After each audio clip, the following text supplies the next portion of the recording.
A qual jus comenzo como cualquier otro para Lucia Herrera. El despertador sona las 6:20 la mañana. Y durante varios segundos ella permaneció inmóvil mirando el techo blanco de su habitación. Escuchó el ruido de la ducha en el baúl principal y supo que su esposo, Mateo Salcedo, ya se estaba preparando para ir al trabajo. Antes, él siempre volvía a la cama para besarla antes de salir. Ahora apenas te llama nos vimos perdido entre el sonido del agua y las llamadas del teléfono. Lucia la cabeza hacia la mesa de noche. Había una fotografía tomada ecos hechos en la costa de Cádiz. Los dos aparecen riendo, abrazados, con el viento despeinándoles el cabello. Recuerdo aquella época en la que Mateo inventaba excusas para regresar temprano a casa. ¿Todavía te gusta el azúcar morena en el café? Solía preguntarle el cada mañana. Y él siempre respondía lo mismo, mientras lo preparas tal, sí. Pero hacía meses que casi no conversaban. Mateo trabajaba hasta tarde. Cenaba mirando el móvil, y muchas veces dormía en la habitación de invitados alegando cansancio. Aun así, Lucia seguía buscando una forma de salvar aquello que parecía escapar plenamente de sus manos. Cuando escuchó la puerta cerrarse, se levantó despacio y caminó hasta la cocina. Observó la cafetera, las tazas acomodadas y el silencio enorme del apartamento. Entonces tomó una decisión impulsiva. Hoy voy a sorprenderlo, susurró para sí misma. Intentó convencerse de que todavía quedaba algo vivo entre ellos. Tal vez lo que necesitaban era recordar quienes habían sido. Quizá Mateo estaba estresado, presionado por el trabajo, perdido entre reuniones y problemas financieros. Pasó casi una hora arreglándose. Eligió un vestido beige que él le había regalado en el aniversario y se maquilló con cuidado. Mientras se miraba al espejo, intentó ignorar aquella sensación incómoda instalada en su pecho desde hace semanas. Antes de salir, tomó su bolso y observó nuevamente la fotografía de Cádiz. No puede terminar así, murmuró. En el ascensor recordó la última vez que intentó abrazarlo en la cocina. Estoy ocupado, Lucia, le había dicho él sin siquiera mirarla. A pesar del dolor, ella todavía quería creer que el hombre del que se enamoró seguía allí. El viento frío de la mañana golpea su rostro cuando salía a la avenida principal. Camino hacia una cafetería elegante cerca del centro financiero. Mientras imaginaba la reacción de Mateo al verla aparecer con dos cappuccinos calientes. Tal vez sonreiría otra vez. Tal vez la abrazaría como antes. O tal vez aquella visita cambiaría su vida para siempre. Y mientras Lucia avanzaba entre la multitud sin imaginar lo que estaba a punto de descubrir, aprovechó para decir algo rápido. Si te gustan historias intensas como esta, suscribid al canal porque es totalmente gratis. Y cuenten también desde que ciudad estás mirando esta historia. La cafetería estaba llena de ejecutivos hablando por teléfono, y personas apuradas mirando el reloj cada pocos segundos. Lucia esperó junto al mostrador mientras el aroma del café recién molido llenaba el ambiente. Mir la pantalla de su celular. Mateo no había respondido ninguno de sus mensajes desde la noche anterior. Dos cappuccinos medianos, por favor, pedía intentando sonar animada. La joven que atendía la sonrió. Mucho trabajo hoy. Lucia solta una pequeña risa nerviosa. Eso parece, mi esposo prácticamente vive en la oficina. Tomó los vasos calientes y salía nuevamente a la calle. El centro empresarial Torres del Prado se levantaba imponente frente a ella, cubierto de vidrios oscuros que reflejaban el cielo gris de la mañana. Mateo lavaba ecos trabajando allí como gerente financiero de una constructora importante. Al principio él hablaba emocionado de cada proyecto. Después de comentar cualquier cosa relacionada con el trabajo. Mientras entraba al edificio, Lucia sintió una extraña ansiedad que no conseguía explicar. Tal vez era porque lavaba meses sintiendo a Mateo distante. O quizás porque aquella era la primera vez en mucho tiempo que aparecía sin avisar. El guardia de seguridad la reconoció enseguida. Buenos días, Segura Salcedo. Buenos días, Julian. El sonrió amablemente y le permitió el acceso. Lucia subió hasta el piso 14 observando como los números del ascensor cambiaban lentamente. Su corazón comenzó a acelerar sin motivo aparente. Cuando las puertas se abrieron, encontró la recepción casi vacía. Solo una mujer rubia revisaba documentos detrás del mostrador. Lucia ya la había visto antes en alguna cena de empresa. Se la amaba Lorena. La secretaria levantó la mirada distraída. Buenos días en que puedo ir? La frase miró antes de terminars. El rostro de Lorena perdió completamente el color. Los ojos se le abrieron con auténtico terror. Segura Lucia susurró. Lucia frunció el cejo, confundida. Si vine a traer el café a Mateo. Las manos de Lorena comenzaron a temblar de manera visible. Una carpeta caía al suelo y varias hojas se desparramaron por la recepción. La mujer respiraba rápido, demasiado rápido. ¿Mateo está reunido? Preguntó Lucia. ¿Puedo esperar?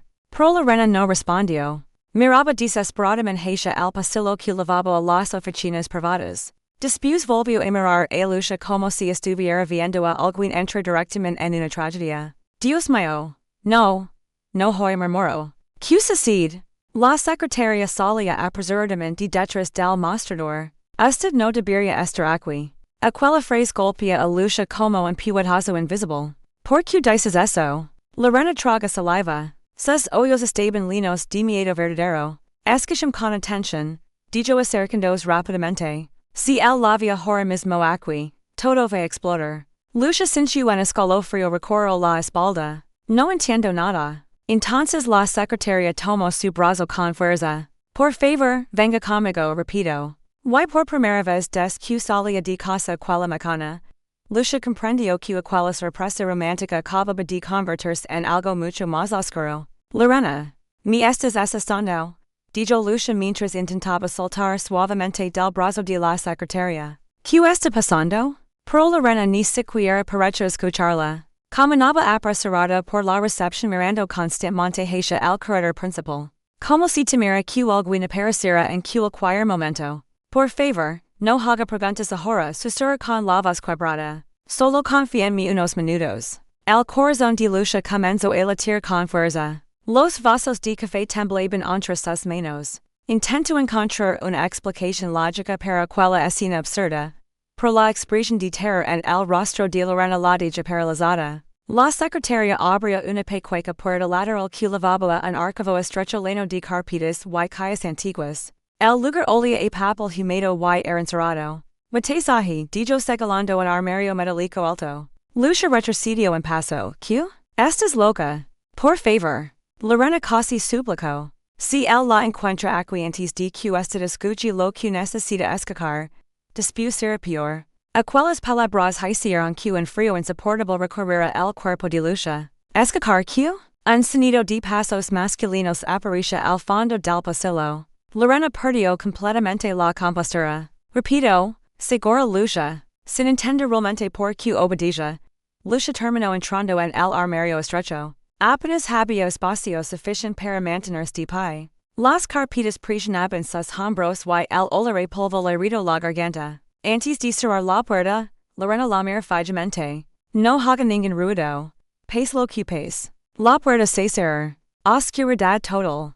Lucia intentó respirar despacio mientras sostenía los capuchinos tibios. Sentía el corazón golpeando las costillas con tanta fuerza que pensó que podía escucharse desde afuera. Entonces oyó la voz de Mateo. ¿Ya enviaron los contratos de contabilidad? Aquella voz familiar le provocó un nudo en el estómago. Durante ecos había amado tono seguro y tranquilo. Pero ahora, escondida dentro de un armario como si estuviera huyendo de algo. Todo sonaba diferente. Sí, seguro Salcedo, respondió Lorena con evidente tensión. Hubo un silencio breve. ¿Te ocurre algo? Pareces nerviosa. No, solo estoy cansada. Lucia acercó lentamente el oído a la pequeña abertura de la puerta. Desde allí podía escuchar cada movimiento afuera. Papeles movía acute en Dios.pasos. El sonido de una silla arrastrándose. Entonces otro hombre apareció en la conversación. Hermano, tienes que resolver lo de las transferencias antes del viernes. Lucia frunció el cejo. No reconoció aquella voz. Mateo respondió en tono bajo. Lo así diario. Esta semana voy a enviar más dinero. Transferencias. Algo dentro de Lucia comenzó a inquietarse todavía más. Por Gabriela está presionando mucho. Continuó el hombre. Dice que el niño necesita pagar la escuela. Lucia deja de respirar por un instante. El silencio dentro del armario se volvió insoportable. Mateo solta un suspiro fastidiado. Ya la dije que voy a encargarme de todo. Levo cinco ecos haciéndolo, ¿no? Los dedos de lucha perdieron fuerza alrededor de los vasos de café. Cinco ecos, Gabriela amigo. Y en medio de la oscuridad sofocante de aquel armario, la primera pieza de una verdadera dora comenzó a encaer lentamente frente a ella. Lucha permaneció inmóvil dentro del armario, como si cualquier movimiento pudiera romper el poco control que todavía conservaba. Sintió que el comenzaba a faltar. Afuera, las voces continuaban con una naturalidad espantosa, como si estuvieran hablando del clima, y no de algo capaz de destruir una vida entera. No puede seguir retrasando esto, insistió Dario. Gabriela está cansada de esperar. Y el pequeño Bruno pregunta por ti todo el tiempo. Lucha cerra los ojos con fuir da Bruno da amigo. La mano le tembló tanto que uno de los vasos de café se inclinó ligeramente, derramando unas gotas calientes sobre sus dedos. Ni siquiera reaccionó. Mateo solta una pequeña risa cansada. Cream, yo también estoy cansado. Mantener dos vidas separadas durante tanto tiempo no es sencillo. Aquellas palabras atravesaron a Lucha como un cuchillo. Dos vidas. Durante tanto tiempo. Sintió ganas de abrir la puerta del armario y gritar en la cara, exigir explicaciones, romper todo a su alrededor. Pero algo más fuerte la detuvo miedo. Un miedo frío y silencioso que la dicha que todavía había más. Mucho más. Entonces escuchó un sonido electrónico. Mateo había activado el altavoz del teléfono. Amor, por fin, dijo una voz femenina al otro lado de la llamada. Pensé que no ibas a responder. Lucha sintió el cuerpo entumecerse. Estoy trabajando, Gabriela, contestó Mateo en un tono completamente diferente al que usaba con ella. No puedo hablar mucho ahora. La mujer solta un suspiro molesto. Bruno necesita los zapatos nuevos hoy. Y también falta pagar la excursión de la escuela. Voy a transferir el dinero esta tarde. Eso dijes la semana pasada. Mateo bajó la voz. Te prometí que pronto todo estará resuelto. Solo necesito un poco más de tiempo para vender el apartamento sin levantar sospechas. Lucha leva una mano a su boca para contener un sonido ahogado. El apartamento. Su apartamento. El lugar que había ayudado a pagar trabajando dobles turnos durante ecos. Dario intervino con una risa discreta. Cuando por fin salgas de encima de Lucha, todo será más fácil. Gabriela también rió del otro lado del teléfono. Esa mujer ni sospecha nada, ¿verdad? Mateo respondió inmediatamente. Lucha vive en su propio mundo. Cree cualquier cosa que le digo. Aquella frase terminó de romper algo dentro de ella. Las lágrimas comenzaron a deslizar silenciosamente por sus mejillas, pero junto al dolor apareció otra sensación inesperada. Lucha saca lentamente su celular del bolso con las manos temblando, y activa la grabadora de audio. Cada palabra queda registrada. Cada mentira. Cada traición. Solo necesito aguantar un poco más, continuó Mateo. Después Gabriela y Bruno tendrán todo lo que merecen. Lucha apoya la cabeza contra la pared metálica del armario intentando no desmoronarse al mismo. Cinco ecos compartiendo a su esposo con otra mujer mientras ella trabajaba, cocinaba, pagaba cuentas y seguía creyendo que un podían salvar su matrimonio. Y lo peor no era la existencia de otra familia. Lo peor era escapar la tranquilidad con la que Mateo destruyó la vida que habían construido juntos. Dentro del armario, Lucha ya no conseguía ceñir las piernas. El espacio pareció encogerse a su alrededor mientras las voces continuaban atravesando cada rincón de aquella oscuridad sofocante. Las lágrimas seguían cayendo silenciosamente, pero ahora había algo diferente mezclándose con el dolor. Rabia, una rabia fría y creciente. ¿Y qué harás con ella cuando todo salga a la luz? Preguntó Dario. Mateo solta una carcajada breve. Con Lucha, nada. Ella siempre fue demasiado ingenua para entender cómo funcionan las cosas. Aquella frase hizo que Lucha apretara el celular con tanta fuerza que sus dedos comenzaron a doler. No seas cruel, comentó Gabriela desde el altavoz en su tono sonaba divertido. La pobre debe seguir pensando que eres el marido perfecto. Perfecto no, respondió Mateo. Inteligent, sí. Se escuchó el ruido de una silla moviéndose. Mira, durante ecos ella feudal. Paga parte del apartamento. Aida cuando mi empresa estaba quebrada y llamas cuestionó nada. Honestamente, encontrar alguien tan fácil de manipular no ocurre dos veces. Lucha sintió el estómago revolvers. Cada sacrificio que había hecho por él comenzó a regresar a su memoria como golpes brutales. Las horas extras. Las noches esperando sola. El dinero que entregó cuando Mateo deja estar pasando dificultades. Todo había sido una mentira cuidadosamente construida. ¿Y el apartamento ya está listo para la transferencia? Preguntó Dario. Casi, respondió Mateo. El abogado está organizando los papeles para ponerlo en nombre de Gabriela antes de iniciar el divorcio. Lucha deja escapar una respiración temblor o edad de ivo or cio. Ella había planeado todo. ¿Y Lucha que recibirá? Preguntó Gabriela. Mateo volvió a reír. Nada. Absolutamente nada. Aquellas palabras retumbaron dentro de la cabeza de Lucha. Ella ni siquiera entiende finanzas.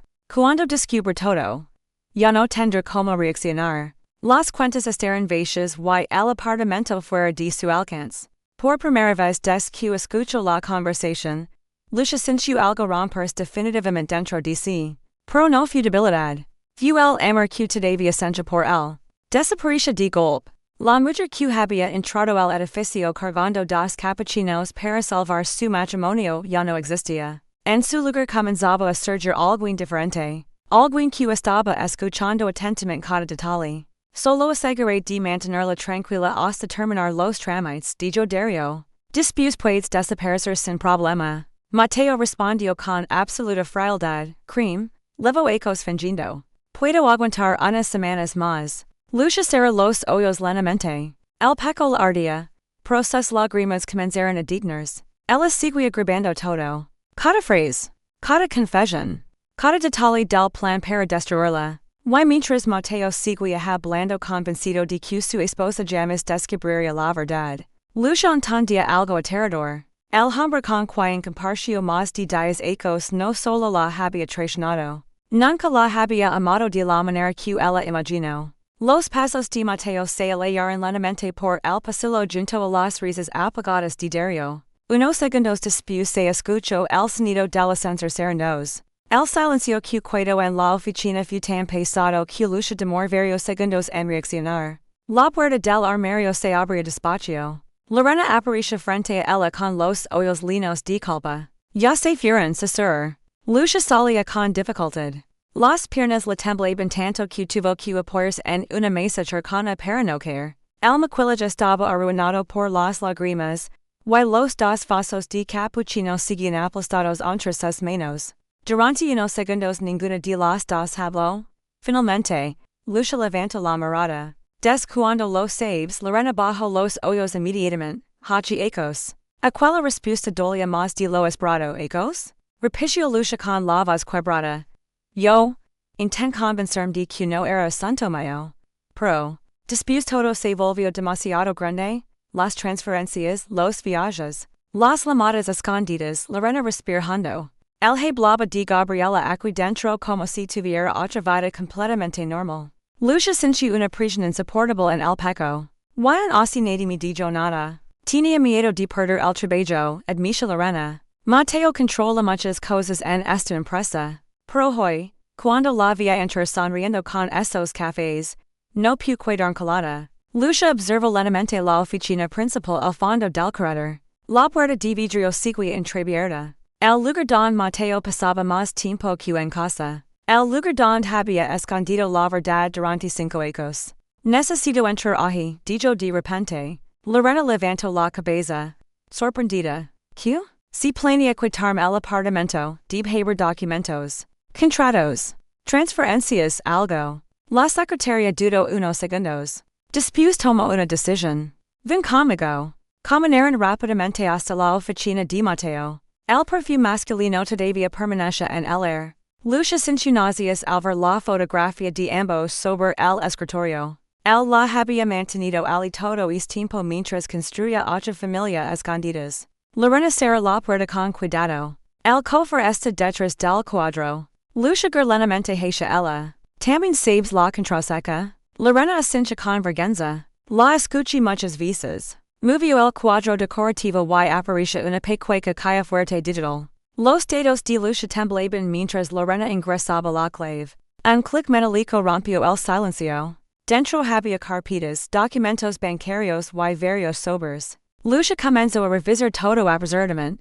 Transferencias mensuales a nombre de Gabriela Navarro. Recibos escolares de amigo llamado Bruno. Contratos preliminares relacionados con la transferencia del apartamento. Cada joya era una nueva pupilada. Dios mío, murmuró. Entonces encontró algo peor. Un borrador de divorcio preparado semanas atrás. La fecha hizo que su sangre se helara. Mateo había planeado abandonarla exactamente 2 días después de su aniversario de bodas. Lucia respiró profundo intentando mantenerse firme. Necesitas levar copias de todo.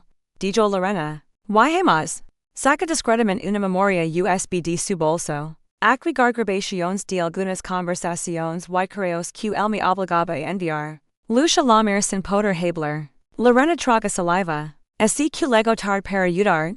Pero no quiero seguir siendo cómplice de esto. Lucia salía del edificio sintiendo que el mundo alrededor había perdido el sonido. Los autos seguían pasando. La gente caminaba apresurada por las aceras. Y las pantallas gigantes del centro financiero continuaban brillando como cualquier otro día. Pero para ella, nada era igual. Apretaba la memoria USB dentro del bolso como si fuera lo único capaz de mantenerla en pie. No Laura. Ni siquiera cuando vio la foto de Mateo apareciendo en la pantalla de su celular con una llamada entrante. Él probablemente todavía pensaba que su esposa estaba en casa, organizando la cena o esperando algún mensaje cariñoso que nunca llegaría. Lucia rechazó la llamada sin responder. Después tomó un taxi directamente hacia el apartamento de su mejor amiga. Cuando Sandra abrió la puerta y vio su rostro, entendía inmediatamente que algo grave había ocurrido. Lucia, ¿qué pasó? Ella intentó hablar, pero las palabras quedaron atrapadas en su garganta. Finalmente extendía el celular con la grabación de audio. Escucha esto. Durante varios minutos, Sandra permaneció en silencio oyendo cada confesión de Mateo. La expresión en su rostro fue cambiando lentamente de sorpresa a indignación absoluta. Es desgraciado, murmuró al terminar. Lucia se dejó caer en el sofá. Quitarme el apartamento.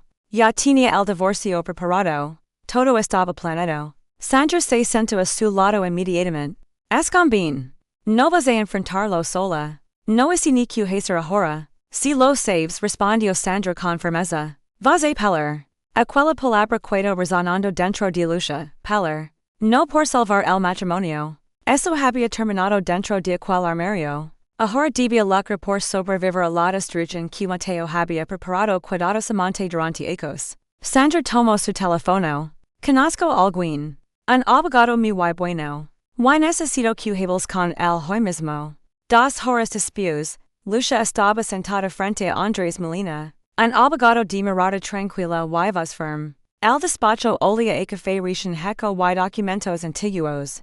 Andrés escuchó toda la historia sin interrumpirla ni una sola vez. Revisa las transferencias, los contratos, las grabaciones, y la memoria USB entregada por Lorena. Mientras avanzaba entre los documentos, su expresión se volvió cada vez más seria. Esto es más grave de lo que imaginas, dijo finalmente. Lucia sintió un nudo en el estómago. ¿Puede quitarme el apartamento? Andrés nega inmediatamente.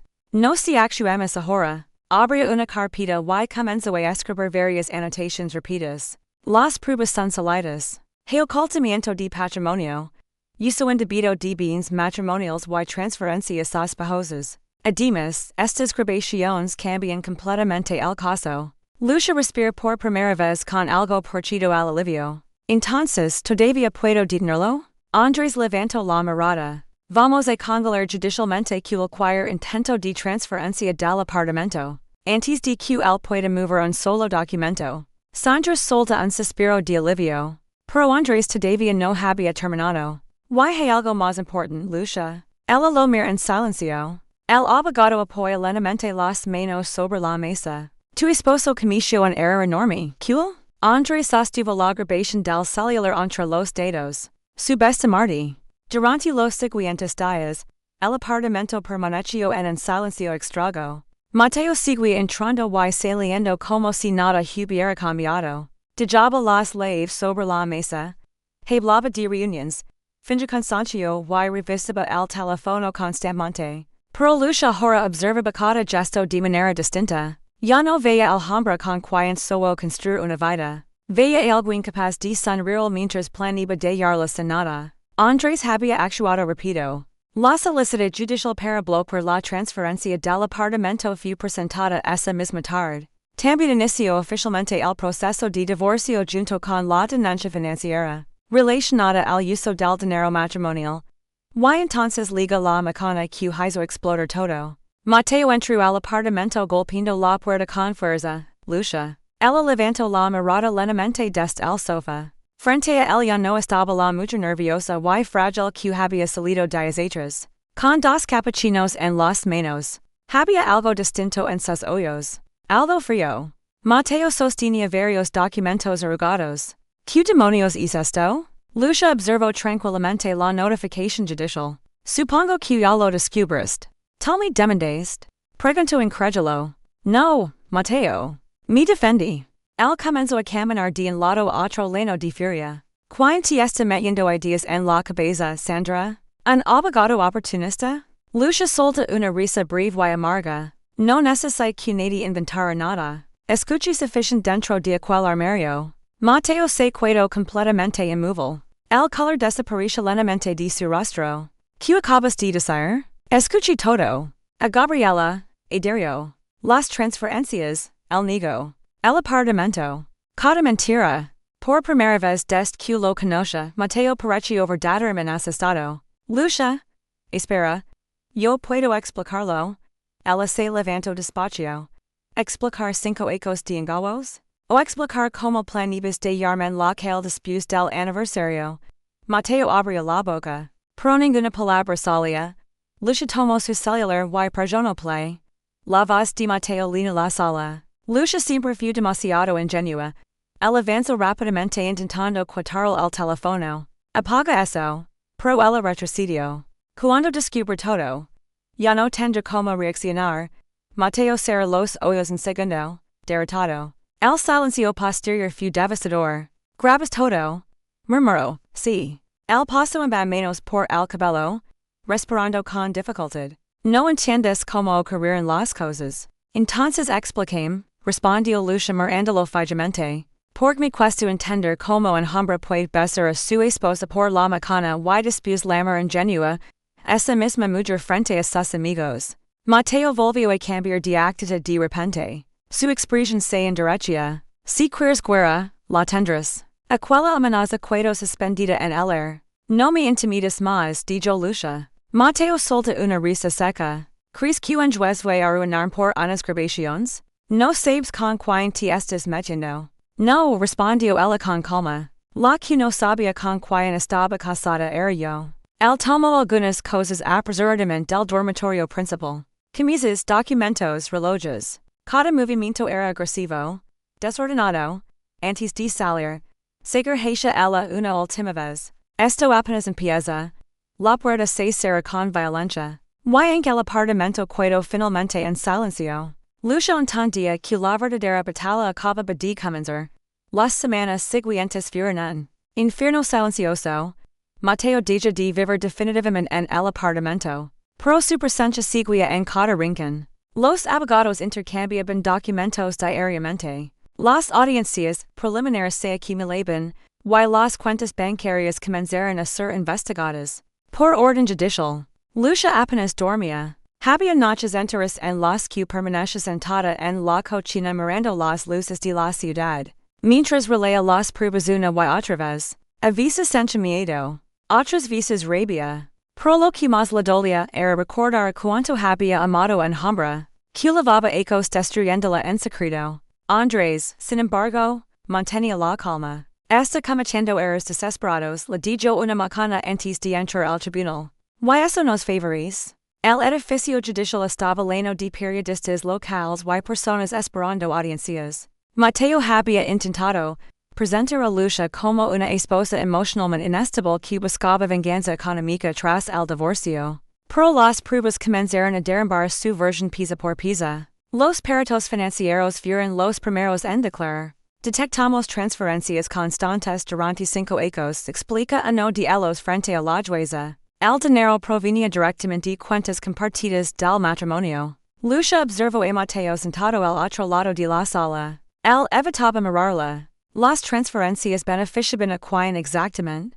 Preguntó la jueza. El perito ajustó sus lentes. A una mujer identificada como Gabriela Navarro y a diversos gastos relacionados con un menor llamado Bruno Navarro. Un murmullo recorrió la sala. Mateo apretó la mandíbula.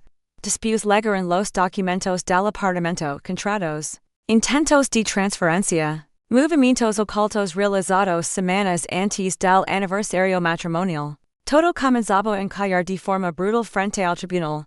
Pero el golpe más fuerte todavía no había llegado. Cuando Lorena entró a declarar, Mateo finalmente perdió la tranquilidad. Segura Lorena Fuentes, dijo la jueza, confirma que conoce la existencia de una segunda relación mantenida por el señor Mateo Salcedo. Ella respiró profundo antes de responder. Sí, su seguridad. Mateo cerró los ojos con furia. Lorena continuó. Durante aquellos vi como utilizaba dinero del matrimonio para sostener otra familia. También escuché conversaciones don plan iba de ir a Lucia sin acceso al apartamento. Ni a las cuentas. El abogado de Mateo intentó desacreditarlo rápidamente. ¿Tin pruebas de eso? Lorena mir directamente hacia Lucia. Sí, entonces entregó la memoria USB. Las grabaciones comenzaron a reproducirse en la sala. La voz de Mateo línea al tribunal. Lucia siempre fue demasiado ingenua. El silencio fue absoluto. Ni siquiera Mateo intentó interrumpir esta vez. Porque ya era tarde, muy tarde. La sentencia liga 2 semanas después. La jueza determinó que Mateo había utilizado recursos matrimoniales para mantener una relación paralela oculta. Intentado ocultar patrimonio y actuado de mala fe durante el proceso de divorcio. Lucia recibió oficialmente la propiedad completa del apartamento.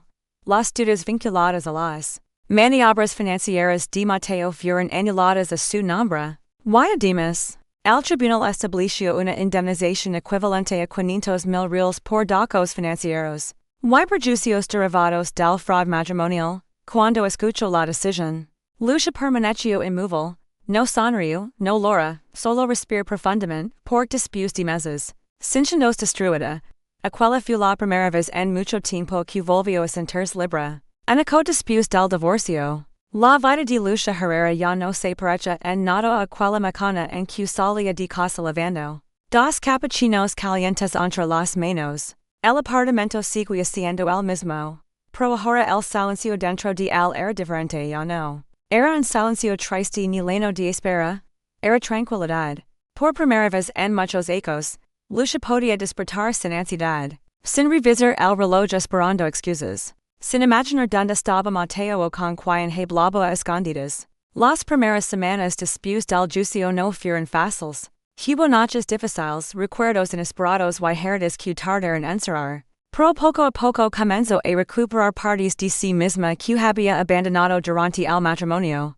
Deja el segundo empleo que había aceptado para ayudar económicamente a Mateo a cosechas. Volvió a dormir 8 horas seguidas. Volvió a reír. Sandra insistió en acompañarla a pequeños viajes de fin de semana por distintas ciudades de Sevilla, Granada y Valencia, lugares que Lucia siempre había querido conocer, pero que Mateo consideraba gastos innecesarios. En uno de esos viajes descubrió algo que había olvidado completamente.